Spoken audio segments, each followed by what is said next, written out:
Well, Brianna, thanks so much for taking the time to say hello to the Australian youth and have a chat. So, Gina, just firstly, just tell us a bit about yourself, why you started to get involved, how long you've been sort of advocating for your community. Definitely. No, thank you so much for having me. So I come from the island of Samoa, so that's where I grew up. Not too far from Australia, one of your neighbors to have. Just being surrounded by essentially what I thought was paradise. And when I heard about what this thing called the climate crisis was, from a very young age, I just knew I wanted to be a part of the solution, or I wanted to be a part of something that stopped it. And so I started a environmental group in my school, and that's how my climate journey started. It started in primary school with my friends, and I kind of had just stayed in the space because climate change stayed around. So I stayed around, and I've been doing this work for more than 10 years now. These policies and promises that are, looking at 2 degrees, but really we need 1.5 as the goal. Um, Yeah. so what do you think from a Australian context, or I guess a global context, if you're unfamiliar with Australia, could be happening faster to make sure that 1.5 is achieved? And then off the back of that, how crucial is 1.5 to 1.501 to 1.502, all those Yeah. fractions of a degree warming. Yeah, definitely. I think what we need to see in the world across the board and across the world is definitely decreasing our carbon emissions, and so we need to be moving and phasing out of the era of fossil fuels. It's so hard to even just get fossil fuels in these UN documents to talk about climate policy to begin with. And so, if Australia is a country that wants to commit to climate action and not only on a national level wants to look at prioritizing a shift to a just transition, they could also play such a big part in that shift on a global level if they want to back that type of language in the international space. So that's so important. We know that there is no future for us, the younger generation, greener world, if everyone prioritizes climate action and climate justice.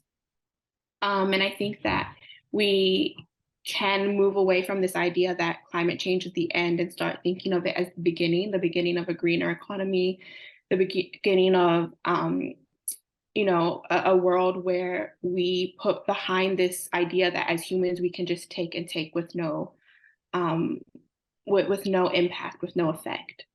You were asking about the degrees, like what difference does that make? Um, like if you notice yourself when you get sick, like even just as a person when you have a fever and you're trying to like track a fever, like just the smallest degree of like a higher temperature can totally break your body down. Like if you've ever someone who's had a bad flu, you would know what it's like if your temperature spikes even just a little bit, like what difference that makes you feel in your body. And that's exactly what the planet's feeling. It makes such a big difference. 2 degrees and 1.5 are completely different realities. And then I guess off the back of that, what would you want to tell the youth of Australia? Yeah, I would really like the first thing I think I really wanted to hear when I was young was that forgive yourself for the things you haven't done yet. And I think there can be a lot of guilt in this day and age where you feel like, oh man, like I haven't done enough, or like I've been living my life in a non-environmental way, or like how can I say this when I haven't done the work? Like just forgive yourself for what you didn't know because you don't know what you don't know, and let that like be just a good starting place for you to start new and to start this journey for yourself for change. I think it's like one of the most fulfilling things that you can do for yourself is to be a part of something that's bigger than you.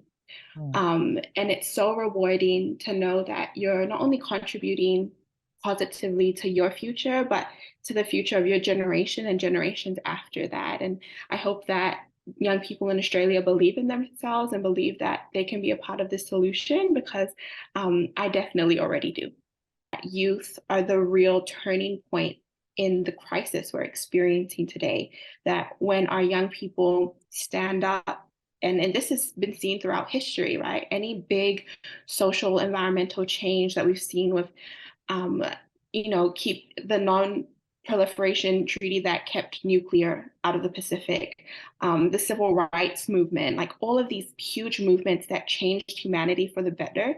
If you go and look back into history, it was young people that put their lives out there to fight these important fights. It was the passion and the motivation of youth that really drive this change. And so we're seeing ourselves in history again at a crossroads where we need to see big, big changes if we want our planet to be around. And I believe that young people can do that. And that's why I'll always answer that question the same again and again. Like, you may not listen to me, but you have to listen to your kids because they're saying the exact same thing as me. We know that there's no future as long as climate change isn't a priority for everyone. Definitely, I think the biggest misconception about climate change is that we have time. Like, time is so precious. It's one of our most precious resources at the moment.